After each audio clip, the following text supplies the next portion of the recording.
हमारे साथ आज मोतीलाल ओसवाल कमोडिटीज के किशोर नाने जुड़ चुके हैं। किशोर, गुड मॉर्निंग। सबसे पहले बुलियन पर ही बात करना चाहूंगी आपसे। क्या लग रहा है किशोर, सोने में अब आगे किस तरह का ट्रेंड रहेगा? क्या आपको लग रहा है कि यहाँ पर कंसोलिडेशन देखने को मिलेगी इन्हीं लेवल्स के आसपास? इसलिए आई थिंक ओवरऑल तो हल्का सा मंदी है ग्लोबल मार्केट्स में। जैसा टेपरिंग का जो महत्वपूर्ण मुद्दा है वो कहीं ना कहीं मतलब अक्टूबर में या नवंबर में दिसंबर से पहले टेपरिंग तो शुरुआत होने ही वाला है। तो जैसा लिक्विडिटी खींचना शुरू हो जाएगा, मोस्ट प्रॉब्ली गोल्ड सिल्वर तो मंदी में चले जाना चाहिए। और दूसरा चीज़ है कि एक इनडायरेक्ट टेपरिंग ऑलरेडी शुरू हो चुका है। अगर आप रिवर्स रेपो विंडो देखेंगे तो फेड का ऑलरेडी फेड काफ़ी हद तक जो लिक्विडिटी वो बॉन्ड परचेज से जो पंप इन कर रहा है वो स्टेरलाइज करते जा रहे हैं। तो फिलहाल के लिए तो मेरे हिसाब से रुपी का जो फैक्टर अगर निकाल देंगे तो काफ़ी हद तक वीकनेस है। बट शॉर्ट टर्म में जैसा रुपी में थोड़ा सा उठाफटक आ सकता है, तो इसके वजह से एक रेंज बाउंड ट्रेड मिल सकता है। बट स्टिल शॉर्ट टर्म के लिए एक दो दिन के लिए आई थिंक 29,570 से लेके 29,600 के आसपास तक गिरावट देखने के लिए मिल सकता है। ओके, तो यहाँ पर बिकवाली करने की सलाह ही देंगे किशोर आप ऐसे में फिर? हाँ, आई थिंक 29,950 के आसपास हम बिकवाली कर सकते हैं। 30,070 का स्टॉप लॉस रहेगा और 29,570 का टारगेट रहेगा। ओके, तो सोने में बिकवाली करके चल सकते हैं आप, ये कॉल फिलहाल दे रहे हैं किशोर। किशोर, चांदी में हम देख रहे हैं एक बार फिर से, अगर कॉमिक्स पर आप देखें तो $22 की ओर इंच अप करने की कोशिश चांदी कर रही है। किस तरह से लेवल्स आप देख रहे हैं इंटरनेशनल मार्केट्स पर, और फिर करस्पॉन्डिंग लेवल्स हमारे बाजारों में किस तरह से मूव करेंगे? यहाँ पे मोर और लेस फंडामेंटल्स कुछ है ही नहीं है सिल्वर में। Silver is a pure conversion game, so it's a currency play. So मेरे हिसाब से यहाँ पे अगर इंटरनेशनल मार्केट्स में अगर सिल्वर ऊपर जाते हुए दिखेगा तो मोस्ट प्रॉब्ली वो डॉलर का कमजोरी की वजह से रहेगा। और जैसा डॉलर कमजोर दिखेगा रुपी में स्ट्रेंथ दिखेगा और इंडियन मार्केट्स में थोड़ा बहुत उसका असर पड़ेगा। तो मेरे हिसाब से डोमेस्टिक मार्केट्स में देखेगा तो आई थिंक 48,000 से लेके 51,000 का जो रेंज है, आई थिंक शॉर्ट टर्म में ये रेंज बरकरार रहना चाहिए। और अगर इंट्राडे का अगर ट्रेड करना चाहते हैं तो अगर 49,650 के आसपास इसमें बिकवाली कर सकते हैं और 50,050 के आसपास स्लाइटली अबव 50,000 स्टॉप लॉस होना चाहिए और टारगेट हो सकता है 48,700 के आसपास। ओके, तो प्रेशियस मेटल्स में आपको इंट्राडे ट्रेड अगर बनानी है तो वो बिकवाली की ही सजेस्ट कर रहे हैं किशोर। वक्त है एक छोटे से ब्रेक का, आप बने रहिए हमारे साथ। ब्रेक के बाद बात करेंगे क्रूड पर और साथ ही NSCL का पूरा अपडेट आपके लिए लेकर आएंगे।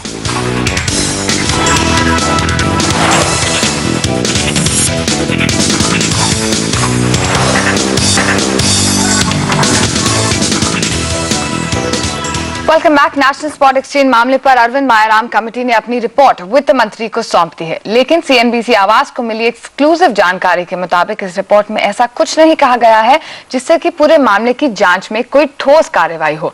हालांकि फॉरवर्ड मार्केट कमीशन को यह जिम्मेदारी सौंपी गई है कि वो इस बात की जांच करे कि financial technology fit and proper की शर्तों पर खरा उतरता है या नहीं। इसी पर और डिटेल्स के लिए हमारे दिल्ली ब्यूरो चीफ लक्ष्मण रॉय हमारे साथ जुड़ चुके हैं, जो इस पर पैनी नजर रखे हुए हैं। लक्ष्मण, NSCL मामले पर जिस रिपोर्ट का सबको इंतजार था वो तैयार हो गई है। अब क्या लगता है आपको, इस रिपोर्ट के आधार पर कोई बड़ा कदम सरकार उठाएगी या नहीं? जी बिल्कुल, इसी बड़े कदम की उम्मीद थी। सब लोग इसी उम्मीद में रुके हुए थे कि रिपोर्ट आ गई है, सरकार कोई बड़ा कदम उठाएगी। लेकिन जो हमें सूत्रों से पता चला है कि रिपोर्ट में कुछ ऐसी चीजें नहीं कही गई हैं जिसके आधार पर कोई बड़ी कार्रवाई, कड़ी कार्रवाई सरकार की तरफ से उम्मीद की जाए। अगर इस पूरे रिपोर्ट और रिपोर्ट के असर को हम अगर बांट कर देखें तो 3 पहलू में देखना हो सकता है। पहला पहलू तो यह है कि रिपोर्ट में इस बात का जिक्र किया गया है कि इस पूरे मामले में करीब 5 ऐसे कानून है जिसका उल्लंघन किया गया है, जिसमें money laundering act, FEMA, income tax कानून, FCRA और कंपनीज लॉ के उल्लंघन की बात की गई है। चूंकि हर कानून हर जांच एजेंसी के अलग अलग दायरे में आती है, इस वजह से संबंधित जांच एजेंसी इन कानूनों के तहत कार्रवाई करेगी, कार्रवाई की में तेजी लाएगी। इस बात का जिक्र रिपोर्ट में किया गया है। दूसरी महत्वपूर्ण बात यहां पे की गई है कि जो रिपोर्ट जांच कार्रवाई होगी उसमें जो आपसी तालमेल है वो बैठाने की कोशिश सरकार करेगी, मायाराम कमेटी करेगी। लेकिन इस जांच के आधार पर कोई तुरंत कोई कार्रवाई होगी, तुरंत दोषियों को पकड़ लिया जाएगा, तुरंत दोषियों पर कार्रवाई हो जाएगी, ऐसा कोई संकेत नहीं मिल रहा है। सूत्र तो यहां तक बता रहे हैं कि जांच लंबी खींचेगी और तब तक हो सकता है कि हम आप भूल भूल भी जाएंगे आखिर पूरा मामला था क्या। दूसरा एक पहलू है जो ज्यादा अहम है, वो है एफएमसी को लेकर के। एफएमसी को ज्यादा अधिकार दिए जाने की बात कही गई है, यहां तक कि वित्त मंत्रालय ने ज्यादा अधिकार दे भी दिए हैं। और एफएमसी अगले कुछ हफ्तों में एक बड़ा कदम ये उठाने जा रही है कि जो एमसीएक्स के प्रोमोटर हैं फाइनेंशियल टेक्नोलॉजीज, और 3 डायरेक्टर जो एमसीएक्स में डायरेक्टर थे हैं अभी, और एनएससीएल में भी डायरेक्टर थे, जो 3 जो कॉमन डायरेक्टर थे उनके को कारण बताओ नोटिस जारी करेगी। और कारण बताओ नोटिस जारी करके ये पूछा जाएगा कि आपका फिट एंड प्रॉपर क्राइटेरिया जो है, जो शर्त है, उसको वापस क्यों न ले लिया जाए। करीब 1 हफ्ते से 2 हफ्ते का वक्त दिया जाएगा, उसके बाद फिर अंतिम नतीजे पहुंचेगी। माना जा रहा है कि अक्टूबर के अंत तक एफएमसी इस बात का फैसला ले लेगी कि ये फाइनेंशियल टेक्नोलॉजीज और 3 जो डायरेक्टर हैं वो फिट एंड प्रॉपर है या नहीं है। अगर फिट एंड प्रॉपर क्राइटेरिया को वापस लिया जाता है तो एक बड़ा झटका होगा फाइनेंशियल टेक्नोलॉजी और जिग्नेश शाह के लिए। ऐसे में उन्हें अपनी हिस्सेदारी एमसीएक्स से बेचनी पड़ सकती है फिट एंड प्रॉपर क्राइटेरिया वापस लेने के बाद।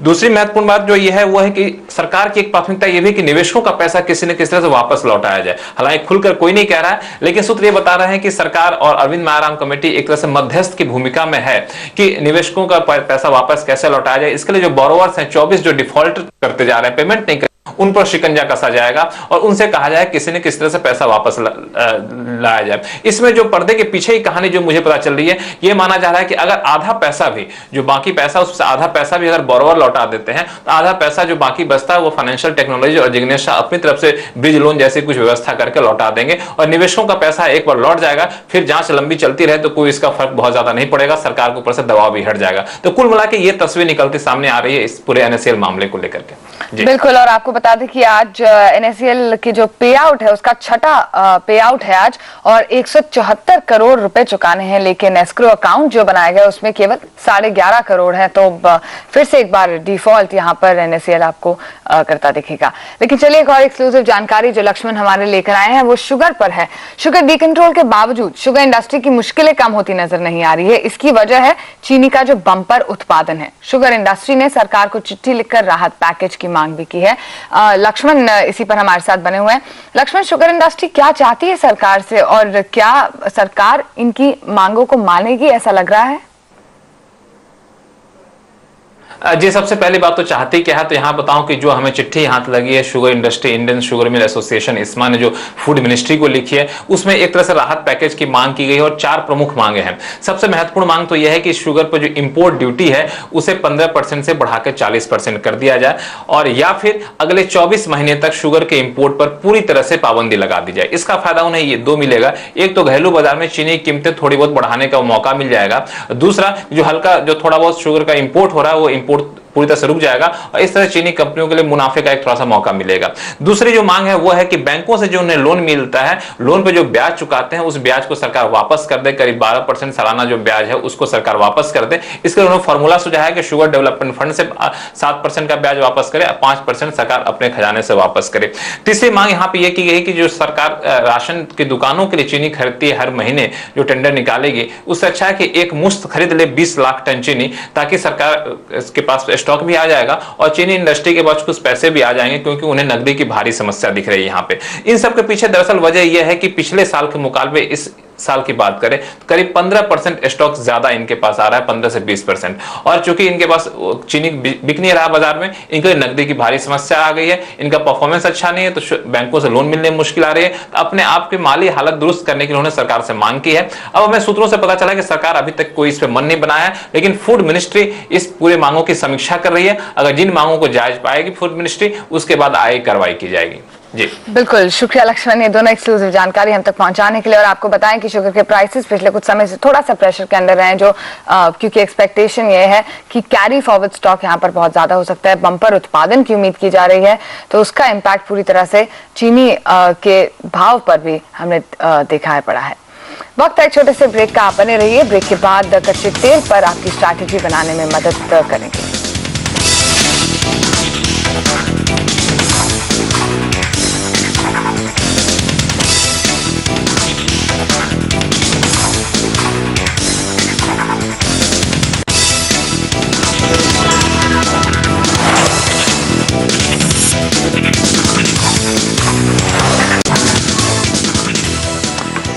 Welcome back. नजर अब कच्चे तेल पर, जहां पे सुस्त कारोबार हो रहा है लेकिन 6,600 के नीचे कच्चा तेल ट्रेड कर रहा है। आपको बता दें नाइमेक्स पर भी 104 के नीचे बना हुआ है अभी भी, और 6527 ये लेवल है जो फिलहाल एमसीएक्स पर आपको देखने को मिल रहा है। किशोर, जिस तरह से स्टेप बाय स्टेप एक गिरावट आ रही है कच्चे तेल में, सबसे पहले आपसे ये जानना चाहती हूँ कि ये गिरावट कहाँ तक कंटिन्यू कर सकती है?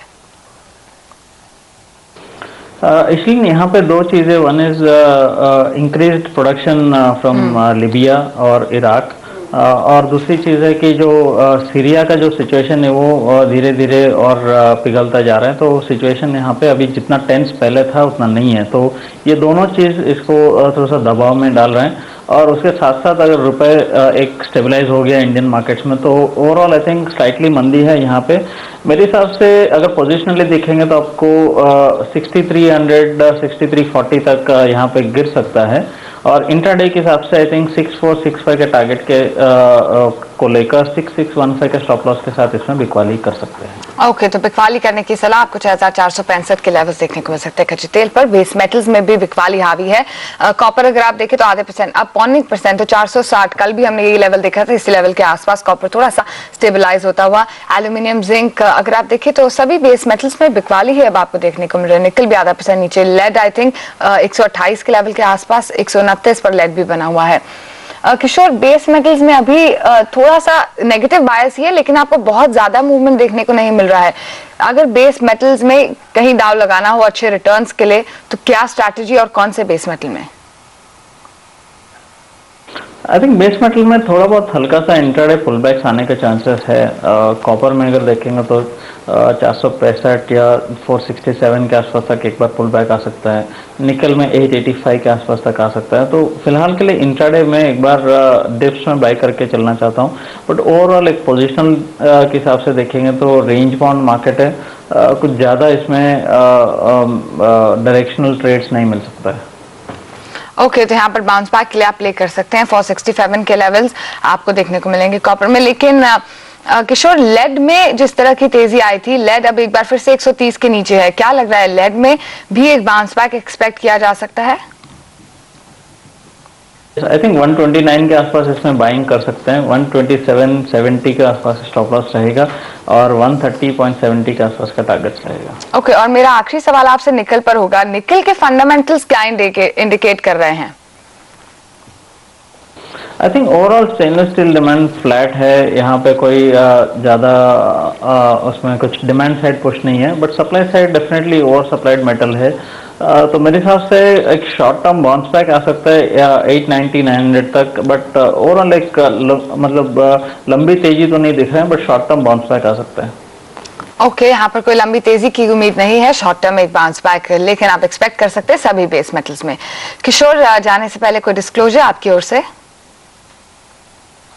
नहीं, मेरे पास मैं खुद कोई इन्वेस्टमेंट्स नहीं है, बट मेरा क्लाइंट्स का सर्टेनली पोजीशंस रहेगा। ओके, शुक्रिया किशोर, समय निकाल कर आज हमसे बात करने के लिए।